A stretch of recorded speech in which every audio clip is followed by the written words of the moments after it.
So starting. Okay, start letting people in.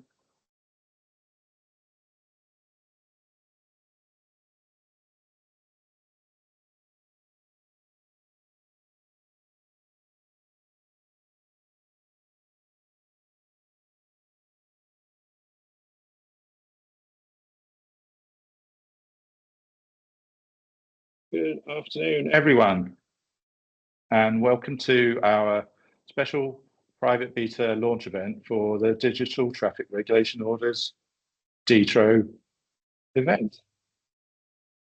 We have lots to tell you about how we're doing, about the private beta launch specifically. We've got the team here from the Department for Transport, myself, John Cooper, the product owner from the digital projects team, plus Gareth Tilley from PA Consulting, stakeholder engagement manager, Lydia Mantle from our PA's user research team. Lurking in the wings, but not in the program, we have John Harrod Booth, our subject matter expert on D-TRO, and Gabriel Popescu, one of our developers. So let's look at the agenda of what we got for you this afternoon.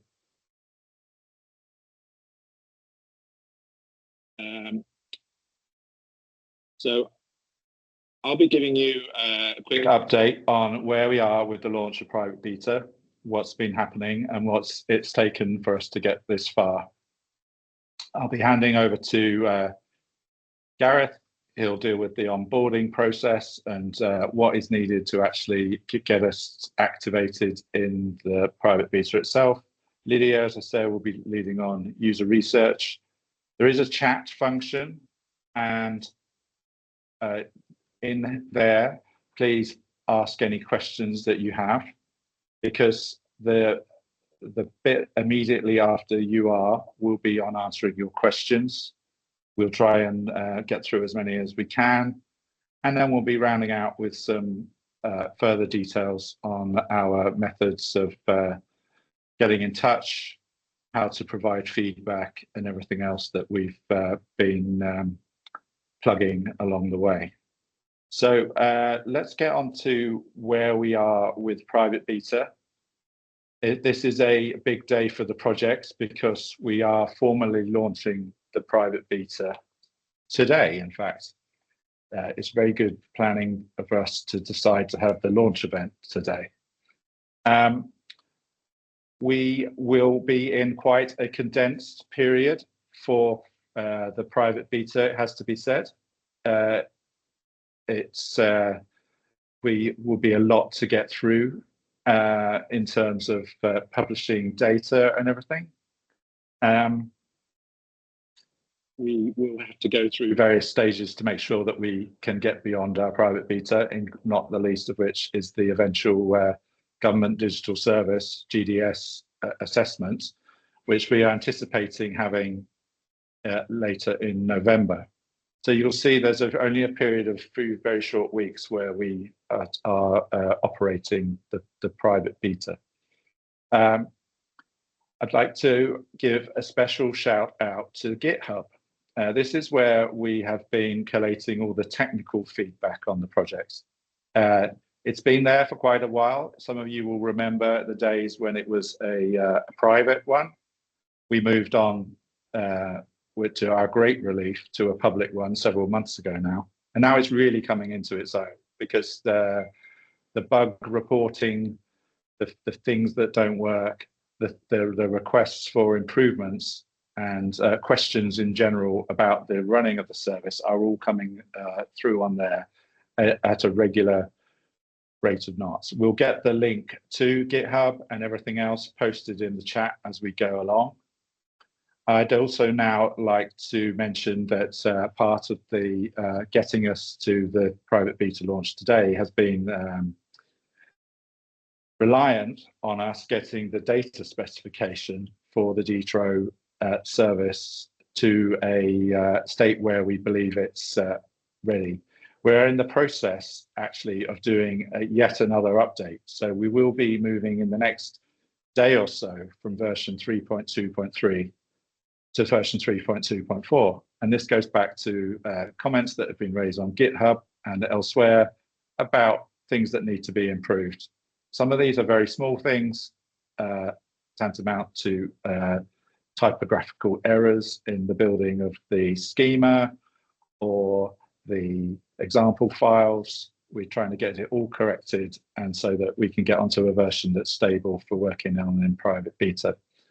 Associated to that, we've been very busy keeping all our documentation up to date to reflect and be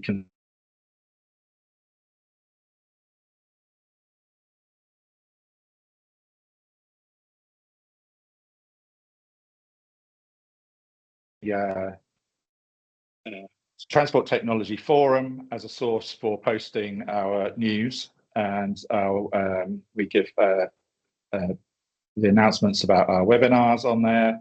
We embed videos from YouTube. Again, we'll get the links to these posted in the chat as we go along. And finally, just to say, there's been a lot of user research already taking place to get us to this point, and it won't stop as we go into private beta. So we will be in touch with a lot of our participants during the private beta itself. This will give us the evidence base that we need in order to go through and hopefully pass that GDS assessment.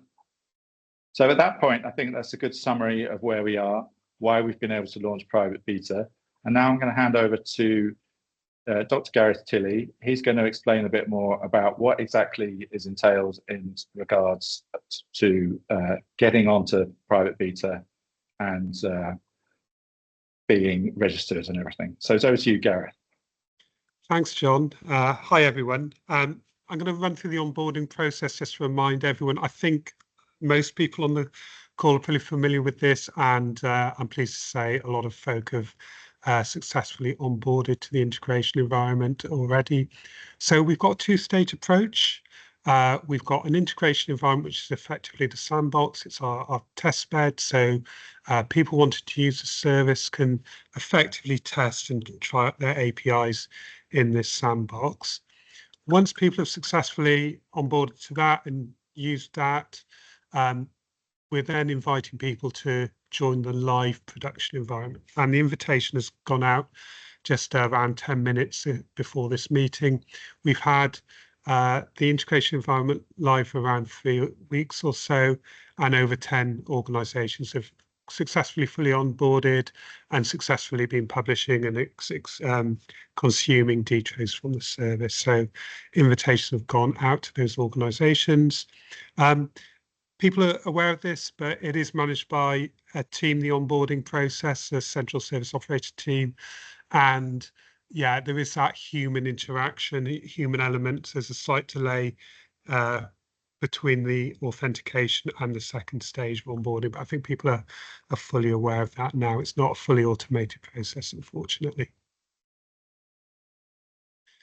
As I say, just a bit more on the integration environment. People are, again, are very well aware of this. It's a clone of the production environment. It is a test bed. We would like people to be onboarding to this in advance of using the production environment, because the production is the live environment. And yeah, it's very much there for you to test against and to test the onboarding process as much as anything. So we're on to the second stage now of onboarding. So as I say, the invitation has gone out earlier this afternoon, and effectively the people who are needing to onboard are primarily traffic regulation authorities with an in-house solution, digital solution providers, and data consumers. If you're a traffic regulation authority with a digital solution provider, for example, the onboarding and that creation will be done by them and handled by them. And we've had quite a lot of calls with various digital solution providers over the last week, and that's kind of the process that they're all gearing up towards. A reminder, the production environment is the live environment, so it needs to contain only real data, live data, so these should be the correct live D-TROs, the extracts, and this will require a linkage. And if you're a digital solution provider or a TRA working in partnership, that link needs to be made so you can publish. So it's clear what TRA, what local authority typically is relates to that TRO. It's a similar process to the previous one for integration environment, and as I say, it's a process managed by the CSO. So if you've got any questions or kind of any thing you need to know, just reach out to the CSO directly. Just I wanted to give a flavour of the cohort for private beta. We've obviously been asking people if they'd be interested in participating. We really wanted a cohort which gave the breadth of the type of users, and I think we've been really pleased that we feel we've got that. So at the moment we've got over 30 TRAs of different types. Have confirmed that they're willing and kind of interested and keen to be involved in private beta, which is great. And we've got over 10 digital solution providers and data consumers as well. So that was kind of really what we were hoping for. So we're really pleased with that as a cohort, and it should enable us to demonstrate the service across a range of different users, which is critical for us for private beta to make sure that the service is fit for purpose and as good as it can be before we go into public beta. We've been doing some surveys around onboarding. So thanks for those who've returned those promptly, and thanks also for those who've put the TRAs who've expressed interest and confirmed that back to us as well. If you're a TRA and you want to join private beta, just contact us. We'll certainly try and include you in this round. And there's the email address there. That's a simple d-tro@dft.gov.uk. So the next slides lead into user research. John, I don't know if there's anything in the chat or anything you want to cover before we move on to user research. Thanks, Gareth. Yeah, there's a couple of questions. It's mainly about the logic and sequencing of how different types of TROs are added, or which for TRAs that don't use DSP. I think perhaps we'll continue on and explain a bit more in this UR section, might explain some of this, how the difference between TRAs that work with a DSP versus those that do it themselves with the GIS software, or perhaps a combination of the two, and how we are addressing that and what we are looking for in terms of adding orders in private beta. I think once Lydia has explained a bit more of this, it will perhaps come a bit clearer. We can still address that in discussion in the Q&A section, but I think at this point, let's bring Lydia in and she can explain how the UR has been handled and address that particular point. And then we'll come back, see what other questions have come in and deal with it then. So Great. over to you, Lydia. Thanks, John. Hi, everyone. So I may have met some of you already during some of the interviews that I've been running over the recent months. But for those of you who don't know me, I'm Lydia and I'm the user researcher on the project. A huge thank you to those of you who have participated in those sessions and completed surveys. Your input has been hugely helpful and appreciated. So I just wanted to quickly talk through why user research and your feedback is so important to this project. So at the end of the year, as John and Gareth have mentioned, we're going to be doing a GDS or Government Digital Service Assessment. So this is basically an evaluation process used by the Government Digital Service in the UK to make sure that all digital services developed by government departments or public organisations meet specific standards and best practices. So this assessment happens at different stages of the project lifecycle. So you can see that on the diagram to the right there. So the D-TRO service has already passed the alpha assessment, and now we're preparing for beta assessment. But the diagram on this slide just shows in a very simple way how user research will feed insights around user needs through each phase of a service being built up until public launch. So beta phase is about making sure that that the service works as well as possible by carrying out user research with real users and gathering evidence or data on how successful the service is.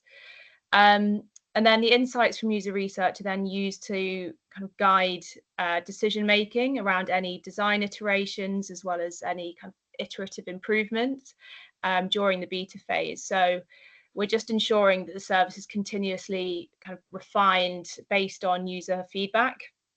So in summary, your feedback during beta phase is hugely important. And then in terms of how I'm going to be gathering this feedback between now and the end of November, I'll be using a mix of methodologies that I've listed here. So you'll likely have been asked to fill in one of my surveys at some point. And so far, these have really helped us to understand the current TRO landscape and D-TRO readiness. But during private beta, I'll be sharing some further surveys to gather feedback on different parts of the service. And I'll also be running some one-to-one interviews to gather qualitative feedback. So those will be with TRAs, digital solution providers, and data consumers. And then we'll also be running some remote workshops with TRAs to gather feedback in a kind of focus group style setting. And then something that I've also been doing over recent weeks and will continue to run throughout private beta are some ad hoc kind of surgery sessions with TRAs to provide some support where we can, whether this is answering kind of any of your questions that you have about the service at this stage, or you have some more technical questions for us.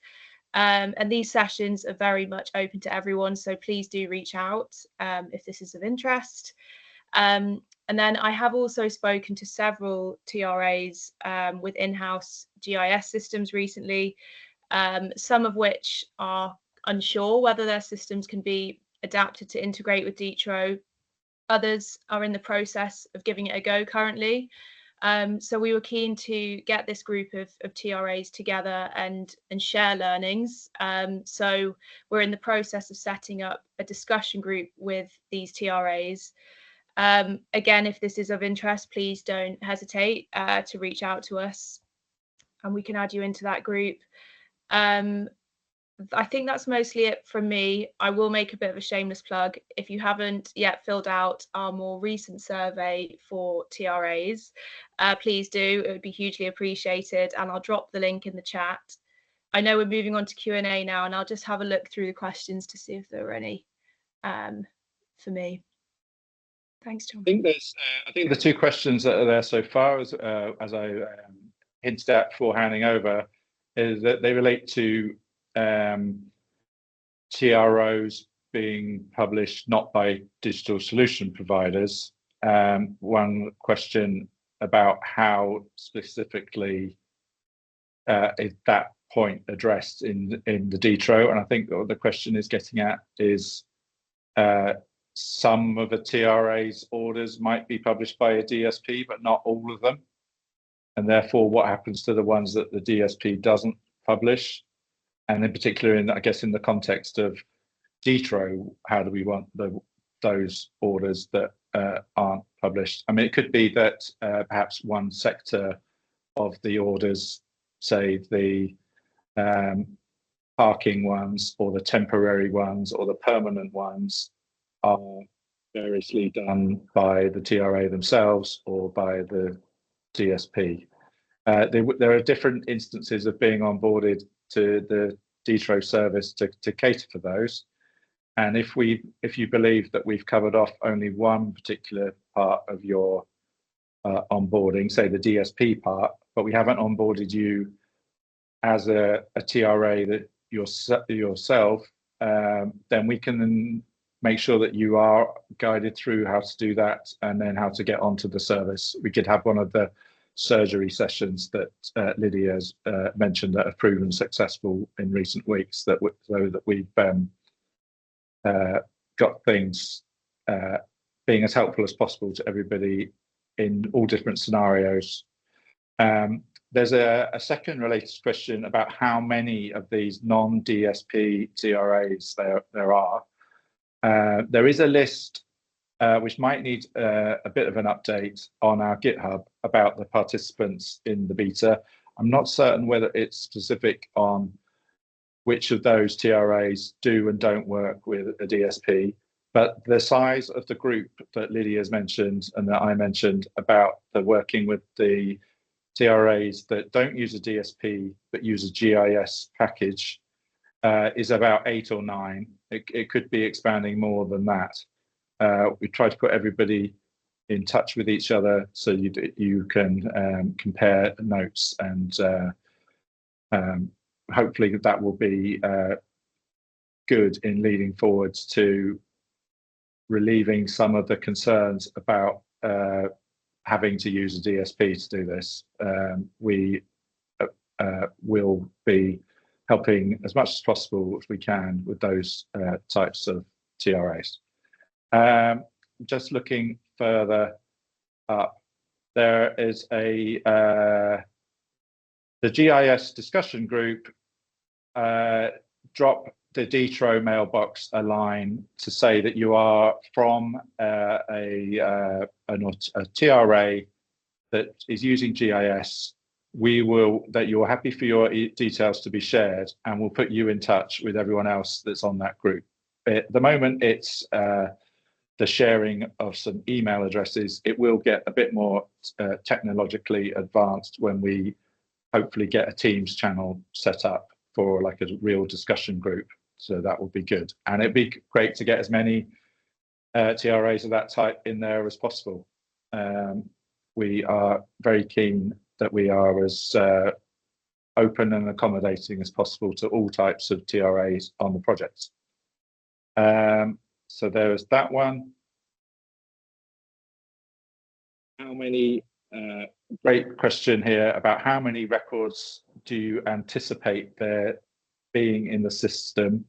I presume here we are looking at originally in, well, initially there was the integration environment, and we will hold our hands up and say, we know it took a while for that to take off. There were some technological difficulties in enabling the orders to be published, even to integration. Hopefully we got through those. There are now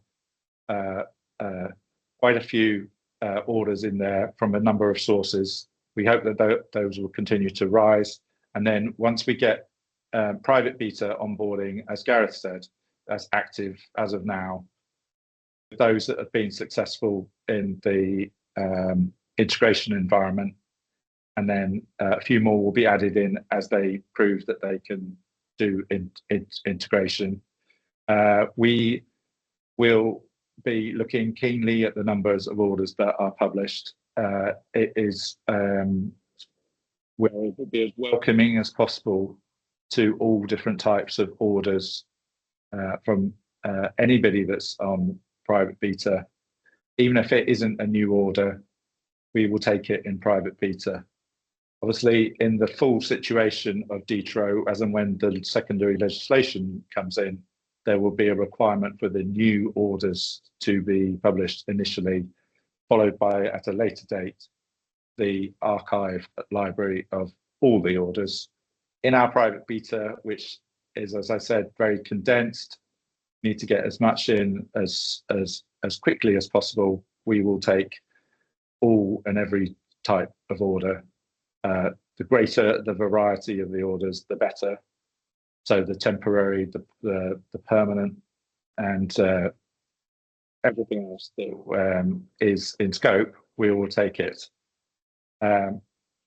We know there's some requests for different example types of temporary orders. We're working on that, and hopefully we will be able to get those example orders out on GitHub to help stimulate the publication of those temporary orders. We know that in the generality of making orders every year, there's far more temporary orders than the permanent ones. So they're a very important part of the success of D-TRO.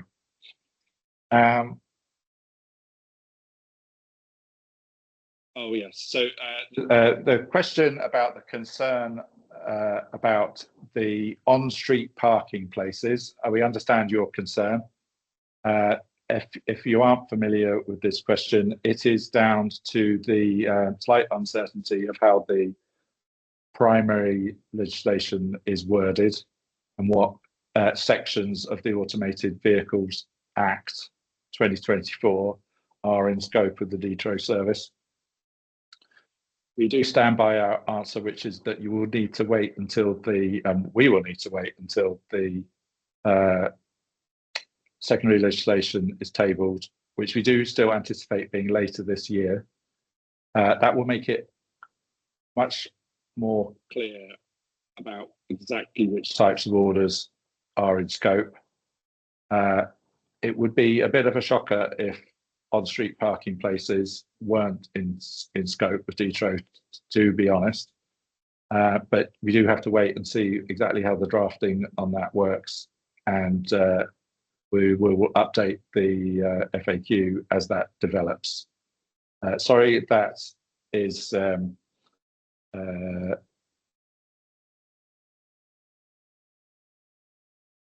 on-street versus, right, how can an on-street order be considered an off-street parking place? I'm not quite sure what that on that one. It's definitely, I would say that D-TRO is definitely not about off-street parking in car parks. That, as far as I know, is not in scope. Any other question?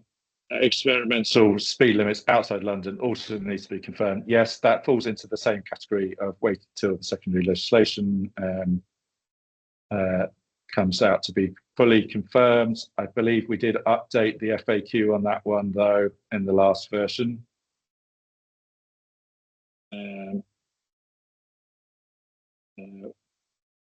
Another more points about different between on and off street, which I'm not quite certain about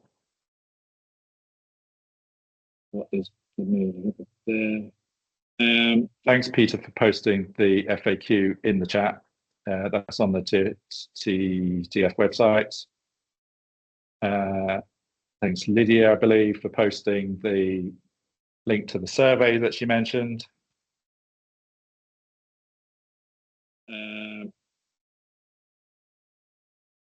Is there an updated timeline for the legislation? We've just that coming out later this year. Are we still looking at April 25 to be confirmed by the secondary legislation as and when that's confirmed, the actual dates? I think maybe around the beginning of D-TRO, we mentioned April 2025. Subsequent events took over that date's very unlikely, I would say. The secondary legislation process itself will take several months, including the consultation.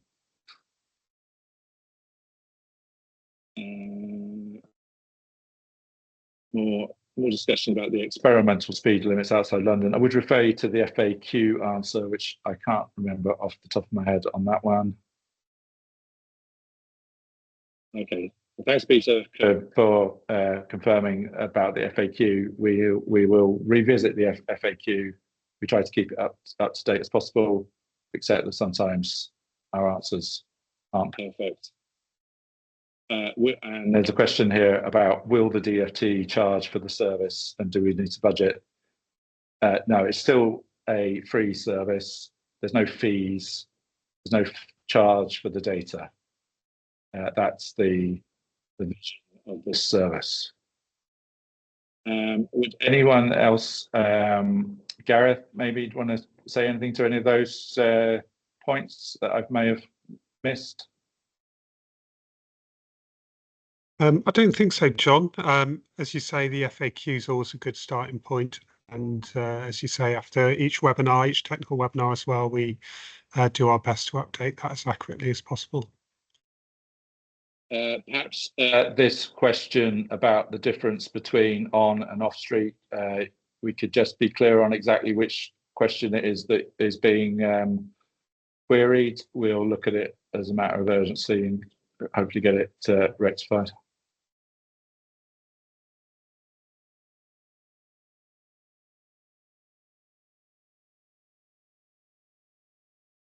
Okay. I don't know what that means. At this point, I think, Gareth, can you run us through the subsequent roundup of other information and what's going on? Absolutely, thanks, John. So next webinar for everyone is next Monday, and that'll be a kind of wide webinar rather than one of our more focused technical webinars. So that's on Monday, and then we are presenting tomorrow at Highways UK up at the NEC, and I know a lot of people have reached out to and saying that they'll see us there, which is great. We're also going to be at the Transport Technology Autumn Conference. That's also in Birmingham, and that's on Tuesday, the 12th of November as well. So there are two conferences that we'll be presenting at, and if you want to see us in person, that's a great way to do it. And then this is just a kind of a page on further information. I think most folk already know this. We've got the Transport Technology Forum page. That's got all our regular announcements. It's got our webinars. It's got all those kind of details in the FAQ. And then the general email is d-tro@dft.gov.uk. So if you do have any questions, just email us there directly. The YouTube playlist, that's a really good resource now. All the webinars we've done, all the technical webinars we've done, that's up on that playlist there as well. That's all I was going to say, John, but I hope people know where to get further information, how to get in touch. Great, thanks, Gareth. There's a question about us using the terms TRA and other acronyms. I will refer you to in good faith, to the glossary here, which is on the website. We do tend to use quite a lot of acronyms on this project because they just keep on coming up again and again and again. Traffic Regulation Authority for TRA, Digital Solution Provider for DSP. We tend not to abbreviate data consumer for some reason, but the main thing is that look at the glossary in combination with the FAQ. And apologies again, if the FAQ still isn't answering some of your repeated questions. We do, in good faith, try to answer as many of the questions in full as possible from the number of sources that we have. So there's been a number of webinars. The last round of iteration of editing took a long time. If we've missed something and still not clear, we're sorry. We will get onto it again. Hopefully keep it up to the standard that we expect to achieve. And we'll hold our hands up if we've occasionally let you down a bit in terms of the accuracy or the clarity of anything that we've done. But I think at this point, okay, thanks. We'll read your email and we'll get on with hopefully trying to improve the service, Peter. Thanks very much for your continued input. The questions in the chat are starting to end, he said cautiously. But I think at this point, we'd like to look forward to the next few weeks of the private beta starting to get up and running in real earnest fashion. Give a shout out to the possibility of still being room to join in if you would like to. Looking forward to discussions going on with those authorities using GIS, hopefully getting that discussion group set up nicely. And then just a reminder that we're always here to try and answer your questions. We do try and do them as quickly as possible. Occasionally, something might take slightly longer than you might like. We're trying to address GitHub issues as quickly as possible, and watch out for that 3.2.4 update dropping very soon, which will hopefully make things even better. So thanks everyone for coming. Don't forget the next webinar on Monday. There will probably be an announcement about the webinar after that, as soon as we work out exactly when to do it. And yeah, looking forward to the next few weeks of private beta. Let's go onwards and upwards. Thanks very much. We will record this, put the video in the YouTube channel as soon as we can. Thanks very much, and we'll get on that FAQ. Okay.